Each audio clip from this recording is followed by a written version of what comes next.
ಇವತ್ತಿನ ವಿಡಿಯೋಗೆ ನಿಮ್ಮೆಲ್ಲರಿಗೂ ಸ್ವಾಗತ. ಇವತ್ತು ಒಂದು ಮೋಸ್ಟ್ ಇಂಪಾರ್ಟೆಂಟ್ ಟಾಪಿಕ್ ಬಗ್ಗೆ ನಾನು ವಿಡಿಯೋ ಮಾಡಲಿಕ್ಕೆ ಬಂದಿದ್ದೀನಿ. ಏನಿದು ಹೊಸ LBSನ 2026-27 ಬ್ಯಾಚಿಗೆ, ಅಂದರೆ ನಿಮ್ಮ ಬ್ಯಾಚಿಗೆ ಯಾವುದೇ ರೀತಿಯ ಹೊಸ LBAಗಳು ಬಂದಿದೆಯಾ ಅಂತ ಎಷ್ಟು ಜನ ಕಾಮೆಂಟ್ಸ್ನ ಹಾಕಿದ್ದೀರಾ ಇಲ್ಲಿ ನೋಡಿ. Ma'am LBA for 2026-27 exam, revised LBA, updated LBA ಇದೆಯಾ ಮ್ಯಾಮ್ ಅಂತ ಎಲ್ಲ ಕಾಮೆಂಟ್ ಹಾಕಿದ್ದೀರಾ. ಇದನ್ನು ಅಡ್ರೆಸ್ ಮಾಡಲಿಕ್ಕೆ ಬಂದಿದ್ದೀನಿ. ಪ್ಲೇನ್ ಆ್ಯಂಡ್ ಸಿಂಪಲ್ ಮಕ್ಕಳ ನಿಮ್ಮ ಹರ್ಷಾ ಮ್ಯಾಮ್ ಹೇಳ್ತಿದ್ದಾರೆ, ಸೊ ಸ್ವಲ್ಪ ನಂಬೋದು, ನೀವು ಜಾಸ್ತಿನೇ ನಂಬಿ.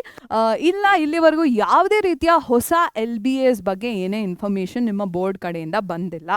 ಸೊ ಸದ್ಯಕ್ಕೆ until and unless the board tells you anything about LBA, ಇಲ್ಲಿ ನೋಡಿ LBA ಏನಿದೆ ಈ ಕಾನ್ಸೆಪ್ಟ್ ಬಂದಿದ್ದೆ ಲಾಸ್ಟ್ ಇಯರ್. ಓಕೆ, ಅಂದರೆ 2025-26 ಬ್ಯಾಚಿಗೆ ಫಸ್ಟ್ ಎವರ್ ಟೈಮ್ ನಿಮ್ಮ ಬೋರ್ಡ್, ಅಂದರೆ ನಮ್ಮ ಕರ್ನಾಟಕ ಮಂಡಳಿ ಏನಿದೆ ಲೈಫಲ್ಲಿ ಫಸ್ಟ್ ಟೈಮ್ ಒಂದು LBA ಡಾಕ್ಯುಮೆಂಟ್ನ ಅನೌನ್ಸ್ ಮಾಡಿದ್ದು ಹೋದ ವರ್ಷ. ಓಕೆ, ಸೊ ಪ್ರತಿ ವರ್ಷ ಈ LBA ಹೊಸದಾಗಿ ಬರತ್ತಾ ಅಂತ ನಿಮ್ಮ ಬೋರ್ಡ್ ಎಲ್ಲೂ ಕೂಡ ನ್ಯೂಸ್ನ ಕಳಿಸಿಲ್ಲ. ಓಕೆನಾ, ಎಲ್ಲ ವರ್ಷ ಹೊಸ LBAನ ರಿಲೀಸ್ ಮಾಡ್ತೀವಿ ಅಂತ ಯಾವುದೇ ಕಾರಣಕ್ಕೆ ಬೋರ್ಡು ನ್ಯೂಸ್ನ ಕೊಟ್ಟಿಲ್ಲ. ಅಕಸ್ಮಾತ್ ಬಂದರೆ trust me, Pariksha will be the first platform to let you know. Okay, in fact last year board results ಬರ್ತಿದೆ ಅಂತ ನಮ್ಮ ಎಲ್ಲ SSLC ಚಾನಲ್ಸ್ ಹೋಗಿ ನೋಡಿದ್ರು ಫಸ್ಟ್ ಅನೌನ್ಸ್ ಮಾಡಿದ್ದು ನಿಮ್ಮ ಪರೀಕ್ಷೆ ಚಾನಲ್. ಓಕೆ, ಸೊ ಎಸ್, ಯಾವುದೇ ರೀತಿಯ ಹೊಸ LBAಸ್ನ ನಿಮ್ಮ ಬೋರ್ಡ್ ಅನೌನ್ಸ್ ಮಾಡಿಲ್ಲ. ಬಟ್ ಹಳೆ LBAs ಎಲ್ಲಿ ಸಿಗತ್ತೆ ಮ್ಯಾಮ್? 2025-26 ಬ್ಯಾಚಿಗೆ ಕೊಟ್ಟಿದ್ದಂತಹ LBAs ಎಲ್ಲಿ ಸಿಗತ್ತೆ ಅಂತ ನಾನು ನಿಮಗೆ ಇಲ್ಲಿ ಹೇಳ್ಕೊಡ್ತೀನಿ. ಏನು ಮಾಡ್ತೀರಾ, LBA ಸಿಗಬೇಕು ಅಂದರೆ ನೀವೇನು ಮಾಡ್ತೀರಾ ಮಕ್ಕಳ? ಗೂಗಲಿಗೆ ಹೋಗಿಬಿಟ್ಟು KSEAB ಅಂತ ಟೈಪ್ ಮಾಡಬೇಕು. ಆಯಿತಾ, ಗೂಗಲಿಗೆ ಹೋಗ್ಬಿಟ್ಟು KSEAB ಅಂತ ಟೈಪ್ ಮಾಡಿ ಎಂಟರ್ ಮಾಡಿ. ಫಸ್ಟ್ ಯಾವ ಲಿಂಕ್ ಬರುತ್ತೆ ಅಲ್ಲ, KSEAB ಸ್ಕೂಲ್ ಆ್ಯಕ್ಟಿವಿಟಿ ಅಥವಾ KSEAB karnataka.gov.in, KSEAB karnataka.gov.in ಈ ಲಿಂಕ್ ಮೇಲೆ ಕ್ಲಿಕ್ ಮಾಡಬೇಕು. ಈ ಲಿಂಕ್ ಮೇಲೆ ಕ್ಲಿಕ್ ಮಾಡಿದಾಗ ಇದು ನಿಮ್ಮನ್ನು ಒಂದು ವೆಬ್ಸೈಟಿಗೆ ಕರ್ಕೊಂಡು ಹೋಗುತ್ತೆ. ಓಕೆ, ಈ ವೆಬ್ಸೈಟಲ್ಲಿ ನೀವು ಈ ಲಿಂಕ್ನ ಕ್ಲಿಕ್ ಮಾಡಿ, KSEAB ವೆಬ್ಸೈಟ್. ಓಕೆ, ನೀವು ಡೈರೆಕ್ಟಾಗಿ ಆ್ಯಕ್ಚುಲಿ KSEAB ವೆಬ್ಸೈಟಿಗೆ ಹೋಗ್ಬೋದು, ಬಟ್ ಎಷ್ಟೊಂದು ಸತಿ ಆ ಡೈರೆಕ್ಟ್ ಲಿಂಕು ನಿಮಗೆ ಸಿಗೋದಿಲ್ಲ. That is why I am redirecting you to this link. Okay, so ನೀವು ಲ್ಯಾಪ್ಟಾಪಲ್ಲೆಲ್ಲ ಯೂಸ್ ಮಾಡ್ತಿದ್ರೆ ಈ SSLC ಸ್ಟೂಡೆಂಟ್ ಕಾರ್ನರ್ ಅಂತ ಸಿಗುತ್ತೆ. ನಾನು ನೋಡಿದ್ದೀನಿ, ಫೋನಲ್ಲಿ ಸಿಗಲ್ಲ, ಬಟ್ ಲ್ಯಾಪ್ಟಾಪಲ್ಲಿ ಯೂಸ್ ಮಾಡ್ತಿದ್ರೆ SSLC ಸ್ಟೂಡೆಂಟ್ ಕಾರ್ನರ್ ಅಂತ ಇರುತ್ತೆ. ಇದ್ರ ಮೇಲೆ ಕ್ಲಿಕ್ ಮಾಡಿ ನೀವು ಇಲ್ಲಿ ಕೆಳಗೆ ಇಲ್ಲಿದೆ ಅಲ್ಲ, SSLC ಎಕ್ಸಾಸ್ಟಿವ್ ಕ್ವೆಶ್ಚನ್ ಬ್ಯಾಂಕ್.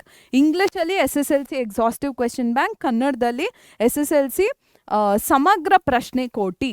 ಓಕೆನಾ, ಸೊ ಇದ್ರ ಮೇಲೆ ಕ್ಲಿಕ್ ಮಾಡಿದಾಗ ಇದು ನಿಮ್ಮನ್ನು ಇಲ್ಲಿ ಕ್ಲಿಕ್ ಹಿಯರ್ ಕೊಟ್ಟಿದ್ದಾರೆ, ಇಲ್ಲಿ ಕ್ಲಿಕ್ ಮಾಡಿದಾಗ ನಿಮ್ಮನ್ನು LBA ಪೇಜಿಗೆ ಕರ್ಕೊಂಡು ಹೋಗುತ್ತೆ. ಓಕೆ, ಇಲ್ಲಿ ಎಲ್ಲ ಇದು LBA ಅಲ್ಲ ಅನ್ಸುತ್ತೆ. ಲೆಟ್ಸ್ ಗೋ ಟು ವಾರ್ಷಿಕ ಪರೀಕ್ಷೆ, ಇಲ್ಲಿಗೆ ಹೋಗೋಣ. ಹಾಂ, ಸೊ ಇಲ್ಲಿ ಎಲ್ಲ ಮೀಡಿಯಮ್, ಎಲ್ಲ ಲ್ಯಾಂಗ್ವೇಜಸ್, ಎಲ್ಲ ಸಬ್ಜೆಕ್ಟ್ಸಿನ LBAs ನಿಮಗೆ ಸಿಗತ್ತೆ. ಇಲ್ಲಿ ಮ್ಯಾಥಮ್ಯಾಟಿಕ್ಸ್ ಇಂಗ್ಲೀಷ್ ಮೀಡಿಯಮ್ ಇದೆ, ಹೋಗಿ ನೋಡೋಣ ಇದನ್ನು. ಮ್ಯಾಥಮ್ಯಾಟಿಕ್ಸ್ ಇಂಗ್ಲೀಷ್ ಮೀಡಿಯಮ್, ಎಸ್, ಇಲ್ಲಿ ನಿಮಗೆ LBAs ಏನಿದ್ದಾವೆ ಮಕ್ಕಳ ಎಲ್ಲ ಸಿಗತ್ತೆ. You can see the mathematics LBA here. ಓಕೆನಾ, ಇಲ್ಲಿ SSLC ಸ್ಟೂಡೆಂಟ್ ಕಾರ್ನರ್ ನೀವು ಫೋನ್ನಲ್ಲಿ ಯೂಸ್ ಮಾಡಿದಾಗ SSLC ಸ್ಟೂಡೆಂಟ್ ಕಾರ್ನರ್ ಸಿಗೋದಿಲ್ಲ. ಅದಕ್ಕೋಸ್ಕರ ನೀವೇನು ಮಾಡ್ತೀರಾ, ಫೋನಲ್ಲಿ ಯೂಸ್ ಮಾಡ್ತಿದ್ದೀರಾ ಅಂದರೆ ಸ್ವಲ್ಪ ಕೆಳಗೆ ಸ್ಕ್ರೋಲ್ ಮಾಡಿ. ಇದೇ KSEAB ವೆಬ್ಸೈಟಿಗೆ ಹೋಗ್ಬಿಟ್ಟು ಕೆಳಗೆ ಸ್ಕ್ರೋಲ್ ಮಾಡಿ, ಅಲ್ಲಿ ಡಾಕ್ಯುಮೆಂಟ್ಸ್ ಅಂತ ಬರುತ್ತೆ. ಫೋನಲ್ಲಿ ಯೂಸ್ ಮಾಡ್ತಿದ್ರೆ ಆ ಡಾಕ್ಯುಮೆಂಟ್ಸ್ಗೆ ಹೋಗಿ SSLC ಅಂತ ಕ್ಲಿಕ್ ಮಾಡಿದ್ರೆ ಲೆಸನ್ ಬೇಸ್ಡ್ ಅಸೆಸ್ಮೆಂಟ್ ಮೆಟೀರಿಯಲ್ ಅಂತ ಬರುತ್ತೆ. ಅದ್ರ ಮೇಲೆ ಕ್ಲಿಕ್ ಮಾಡಿ ಲೆಸನ್ ಬೇಸ್ಡ್ ಅಸೆಸ್ಮೆಂಟ್ ಮೆಟೀರಿಯಲ್, ಇಲ್ಲಿ ನಿಮ್ಮ 10th ಸ್ಟ್ಯಾಂಡರ್ಡಿಗೆ ಹೋದರೆ ಅದೇ ಲಿಂಕ್ಸ್ ಏನು ತೋರಿಸಿದ್ರೆ ಸ್ಟೂಡೆಂಟ್ ಕಾರ್ನರಲ್ಲಿ ಏನು ಲಿಂಕ್ಸ್ ತೋರಿಸಿದೆ ಅಲ್ಲ, ಅದೇ ಲಿಂಕ್ಸ್ ನಿಮಗೆ ಇಲ್ಲಿ ಕೂಡ ಸಿಗತ್ತೆ.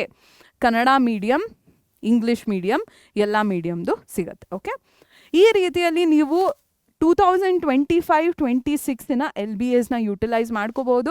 ಅಕಸ್ಮಾತ್ ನಿಮ್ಮ ಬೋರ್ಡು 2026-27ಗೆ ಹೊಸ LBA ಅನೌನ್ಸ್ ಮಾಡಿದ್ರೆ we will be the first ones to let you know. So ಈ ಇನ್ಫಾರ್ಮೇಷನ್, ಯಾವುದೇ ಬೋರ್ಡ್ ರಿಲೇಟೆಡ್ ಅಪ್ಡೇಟ್ಸ್ ನಿಮಗೆ ಇಮಿಡಿಯೇಟ್ಲಿ ಸಿಗಬೇಕು ಅಂದರೆ first go and subscribe to ಪರೀಕ್ಷೆ ಚಾನಲ್. ಯಾಕಂದರೆ ನಾವು ಈ ಇಂಪಾರ್ಟೆಂಟ್ ವಿಡಿಯೋಸ್ ಏನು ರಿಲೀಸ್ ಮಾಡ್ತೀವಿ ಅಲ್ಲ ಮಕ್ಕಳ, ಆ ವಿಡಿಯೋಸಿನ ನೋಟಿಫಿಕೇಶನ್ ನಿಮಗೆ ಬರೋದು ಯಾವಾಗ, ನಮ್ಮ ಪರೀಕ್ಷೆ ಚಾನಲಿಗೆ ಸಬ್ಸ್ಕ್ರೈಬ್ ಮಾಡಿದಾಗ. ಇನ್ನೂ ಕೂಡ ಪರೀಕ್ಷೆ ಚಾನಲ್ಗೆ ಸಬ್ಸ್ಕ್ರೈಬ್ ಮಾಡಿಲ್ಲ ಅಂದರೆ ಹೇಗೆ ಮಾಡೋದು ಅಂತ ತೋರಿಸ್ಬಿಡ್ತೀನಿ. I will show you how to subscribe to ಪರೀಕ್ಷೆ ಚಾನಲ್. ಹೀಗೆ ಹೋಗ್ಬಿಟ್ಟು ಯೂಟ್ಯೂಬಲ್ಲಿ SSLC ಪರೀಕ್ಷೆ ಅಂತ ಕ್ಲಿಕ್ ಮಾಡಿದ್ರೆ ಸಾಕು. ಇಲ್ಲಿ ಬರುತ್ತೆ ಒಂದು button. Okay, I will unsubscribe just to show you how to subscribe. ಇಲ್ಲಿ ಬಟನ್ ಬರುತ್ತೆ ಸಬ್ಸ್ಕ್ರೈಬ್ ಇದು. Just click on that. Click ಮಾಡಿದ್ರೆ ಸಾಕಿಲ್ಲ, ಯಾಕಂದರೆ ಎಲ್ಲ ನೋಟಿಫಿಕೇಷನ್ಸ್ ಬರಲ್ಲ. ನೋಟಿಫಿಕೇಷನ್ಸ್ ಬರಬೇಕು ಅಂದರೆ ಮತ್ತೆ ಅದ್ರ ಮೇಲೆ ಕ್ಲಿಕ್ ಮಾಡಿ ಆಲ್ ನೋಟಿಫಿಕೇಷನ್ಸ್ನ ಟರ್ನ್ ಆನ್ ಮಾಡ್ಕೊಳ್ಳಿ. ಓಕೆ, ಈ ರೀತಿ ನೀವು ವಿಡಿಯೋ ನೋಟಿಫಿಕೇಷನ್ಸ್ ಎಲ್ಲ ಟರ್ನ್ ಆನ್ ಮಾಡಿಕೊಂಡ್ರೆ ನಮ್ಮ ಪರೀಕ್ಷೆ ಕಡೆಯಿಂದ ಬರುವಂತಹ ಯಾವುದೇ ರೀತಿ ಅಪ್ಡೇಟ್ಸ್ನ ನೀವು ಮಿಸ್ ಮಾಡ್ಕೊಳ್ಳೋದಿಲ್ಲ. Okay, so I hope this video was useful to you. ಇದೇ ರೀತಿ ಇನ್ನೂ ಜಾಸ್ತಿ ವಿಡಿಯೋಸ್ನ ಪರೀಕ್ಷೆಯಲ್ಲಿ ರಿಲೀಸ್ ಮಾಡ್ತಾನೆ ಇರ್ತೀವಿ. ಸೊ ನಮ್ಮ ಪರೀಕ್ಷೆಗೆ ಸಬ್ಸ್ಕ್ರೈಬ್ ಮಾಡ್ಕೊಳ್ಳಿ. ಆ್ಯಂಡ್ ಇದೇ ರೀತಿ ಬೇರೆ ಟಾಪಿಕ್ಸ್ ಬಗ್ಗೆ ವಿಡಿಯೋಸ್ ಬೇಕು ಅಂದರೆ ಕಾಮೆಂಟ್ ಸೆಕ್ಷನಲ್ಲಿ ಮೆನ್ಷನ್ ಮಾಡಿ. Okay, thank you so much for joining me in today's video. I will see you in the next one.